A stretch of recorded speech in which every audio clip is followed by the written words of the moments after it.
நடிகை த்ரிஷா மற்றும் தெலுங்கு நடிகர் ராணா காதலிப்பதாக பல வருஷங்களுக்கு முன்பிருந்தே கிசுகிசு இருக்க அதன் பின் அவர்கள் பிரிந்து விட்டதாகவும் பேசப்பட்டது. இந்நிலையில தற்போது அவர்கள் மீண்டும் ஜோடி சேர்ந்து ஒரு படத்துல நடிக்க உள்ளதாக தகவல் வெளியாகி இருக்கு. விஜய் சேதுபதி த்ரிஷா ஜோடியாக நடித்துள்ள 96 படம் ஹிட் ஆகியுள்ள நிலையில அதே கதையை தெலுங்குல ரீமேக் செய்து அதில் நடிக்க நடிகர் ராணா விருப்பம் தெரிவிச்சிருக்காரா.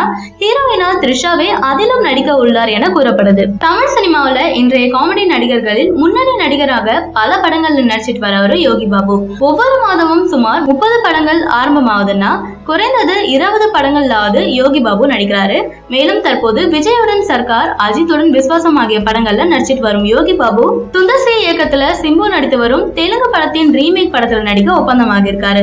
சுமார் 20 நாட்கள் கால்ஷீட் கொடுத்துள்ள யோகி பாபுவிற்கு நாள் ஒன்றிற்கு 5 லட்சம் சம்பளமாக பேசப்பட்டிருப்பதால் தகவல் வெளியாகி ரசிகர்களை அதிர்ச்சியின் உச்சத்திற்கு கொண்டு போகிருக்கு.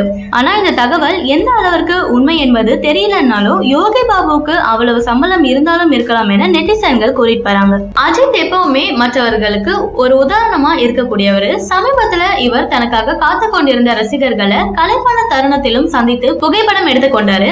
அப்படி ரசிகர்களுக்கும் மற்றவர்களுக்கும் தகுந்த மரியாதை கொடுக்கக்கூடியவர் அஜித். இவரது விஸ்வாசம் படத்திற்கு பாடல்கள் எழுதி வருபவர் அருண் பாரதி.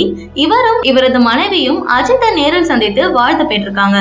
அதோடு அவரை சந்தித்த ஞாபகமாக எல்லோரும் புகைப்படம் எடுக்க இவர்கள் அஜித்தின் கையொப்பத்தை வாங்கியிருக்காங்க. அந்த புகைப்படம் போட்டு அஜித் அவர்களிடம் நான் வாங்கிய பரிசு என பதிவு செஞ்சிருக்காரு.